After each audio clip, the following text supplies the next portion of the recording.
Hey there, Sharon Horne-Ellstrom here with What You Up To Now, day 1262. So I've been documenting my journey, sharing my experiences as I have transitioned from the brick and mortar world to the online world, from corporate America to the online world, from corporate America and the brick and mortar world of real businesses to the online world over the past couple of years. And what's worked, what hasn't, the good, bad, the ugly. I have personally settled in on, but I haven't really settled in on it, been doing challenges for my entire life and found that as challenges have become more popular, it's really a fun and easy and exciting way for me to present information material. Done webinars, done courses, done coaching, done all kinds of things, but challenges are fun for me. They're fun and they're easy. So on that note, we will be having the next 30-day free Get Up and Go challenge on August 1st. We'll start August 1st.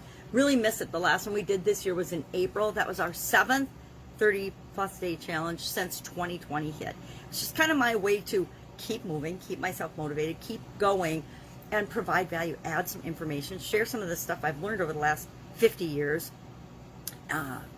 and hopefully inspire other people to keep moving and keep going and getting up and moving, even when it's easier to just stay frozen, even when it's easier to just sit in front of Netflix or Hulu or Disney Channel or whatever you might have to watch, or the news. God forbid the news. Heaven forbid the news. Please, please, please don't watch the news. That's my opinion. I gave it up in the 80s as part of a training, part of a personal development training in corporate America. One of the best, I think, that I've ever attended in corporate America. I mean, I had some incredible training in my corporate career, but that was one of the best programs I ever went to. It was called Louis Tice Training, and it was what got me probably started on beliefs and goals and objectives. And I had goals and objectives. My dad taught my sisters and I about that because he worked at 3M and had really good trainings throughout that career as well. But that was the first training where I really got a bite of and a chance to try out different things that have positively impacted my entire life.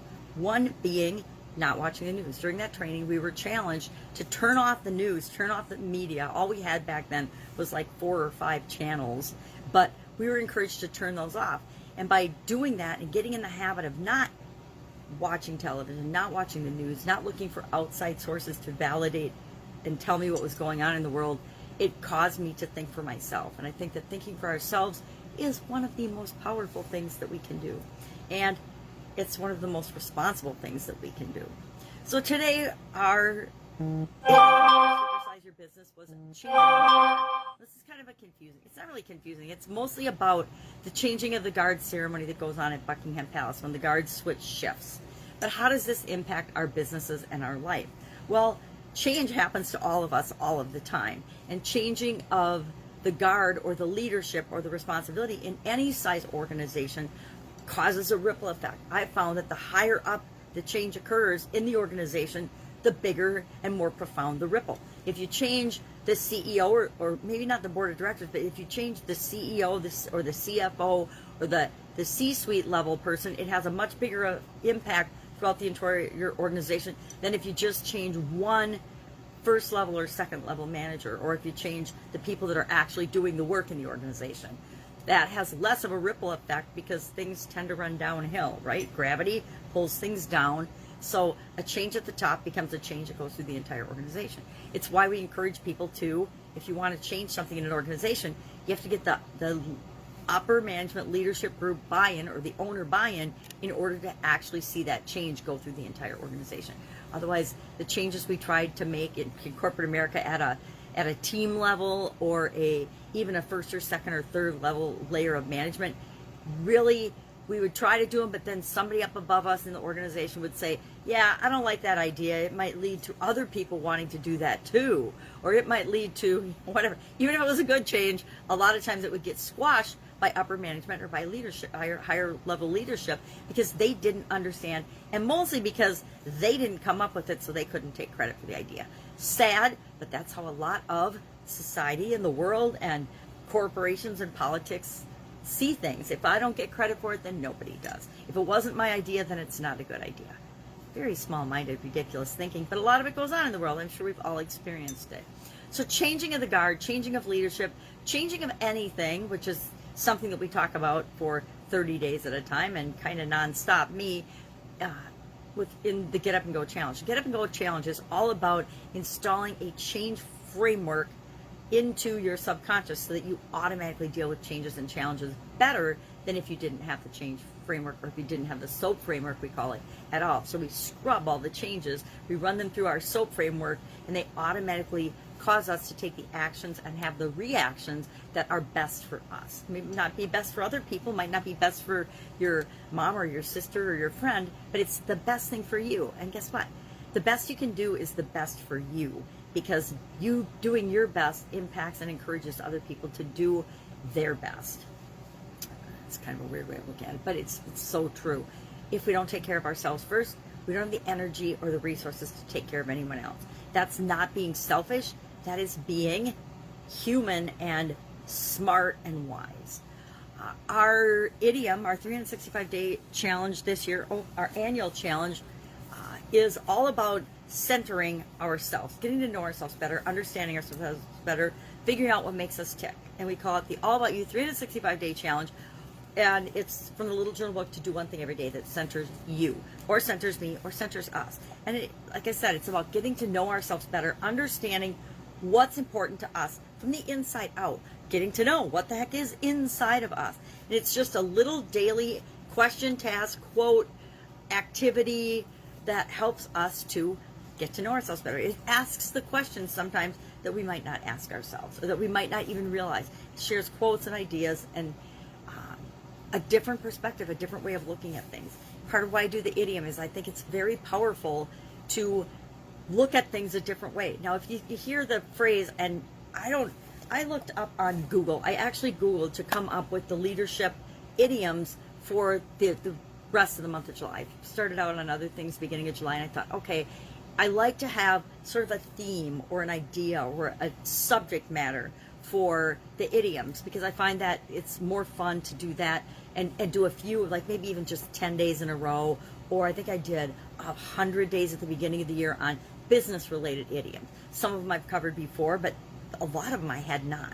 And so it was fun business idioms are easy to tie to business, right? But how do you tie idioms necessarily on leadership to business? Well, leadership is a very big part of business, in my opinion, so it wasn't much of a stretch. But some of these are a little bit more of a stretch than others. And what I found interesting is that I don't think hardly any of the idioms about leadership actually said anything about being a leader or use the word lead or leadership in them. I think that's really interesting. Now, that's because idioms, the words taken individually, mean something different than when they're used together. Like changing of the guard. I guess changing of the guard isn't a very good example of that, because that's pretty clear and understandable. What does changing of the guard mean? It means you're changing out guards. They're changing shifts. Different people are filling in to guard something or protect something. Security, shift changes could be called changing of the guard. Military, when they do handoffs of leadership of bases and things, the only reason I know this is my niece and nephew are in the military, and she did a changing of the guard recently as she let go of leadership of 2 bases to another person. And that's considered the leadership change as a changing of the guard. But a lot of times we wouldn't think of changes in our organization, especially people changes in our organization, as a changing of the guard. But they really are, because a guard is somebody that protects and takes responsibility for an area or an area of responsibility for a certain amount of time. So I guess it really is got to do with leadership. And if one guard comes in and a different leader comes in, then the expectations and things, although they should be the same overall, the specific things, the specific expectations of, how you communicate, how you interact, what's expected of you, changes slightly from person to person to person to person. It's like if you're married and you get divorced and then you start dating another person.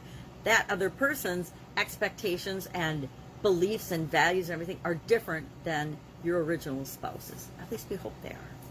Anyway, that is what I'm working on right now. Granddaughter's off for the rest of the week, so I am probably going to commit to myself to really, really work on my Get Up and Go challenge, and probably the challenge book that I have been writing for the better part of last year and this year, and pretty much my entire life I've been writing this book on challenges. So I want to knock that out so that I actually have it done, completed, and ready to publish.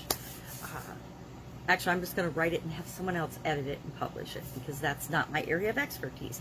And we're changing the guard. We're taking responsibility for the things that we're good at. We're building on our strengths, and we're letting go of the things that we're not so good at. Oh, I didn't even share what our annual challenge was. Our annual challenge today was about how having a steady purpose creates tranquility in our mind and in our life. And I would have to agree with that. I think that the years that I have been rudderless, and I really didn't have a purpose except to be a good mom and a good wife and a good person, were a lot more chaotic and up and down in terms of the things that I did, the things that I felt, and the experiences I had, than since, actually, I want to say my 40s, but really it was probably from my sudden cardiac arrest on that I've really honed in on understood my purpose more than everything before that. It was just that event caused me to stop everything I was doing and really reevaluate and say, okay, no, what is my real purpose? Now, I've spent half my life messing around and doing what other people thought I should do. Now what is my reason for being?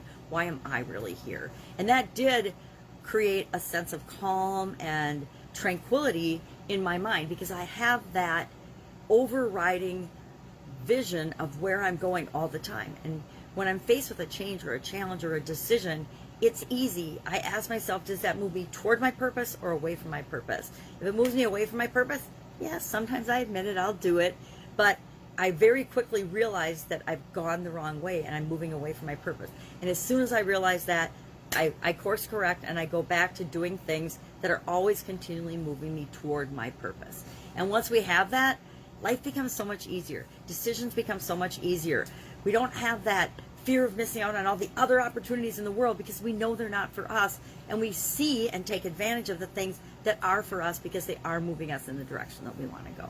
So I think it was a good one today. Purpose, and I kind of wish we would have covered it like way in the beginning of the year, because I think it would have added a steadier, more calming, more direct flow to the activity. But that's what happens when you use someone else's resource or another tool, an outside tool, to track and guide.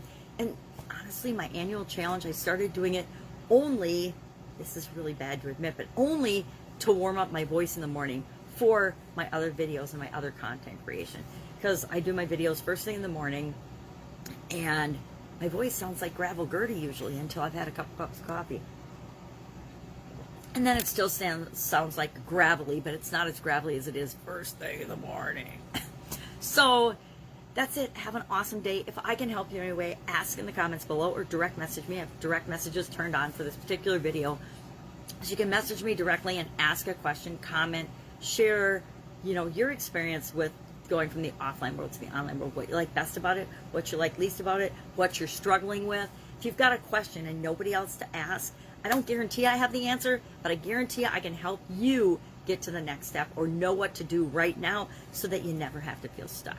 One of my most dreaded feelings at the beginning of transitioning from the offline world to the online world was feeling stuck because I didn't have a group of people. I didn't have resources, didn't have experience. I didn't have, my corporate team of experts in all fields and all areas that I could call on to help me with the online world. And so I had to create that.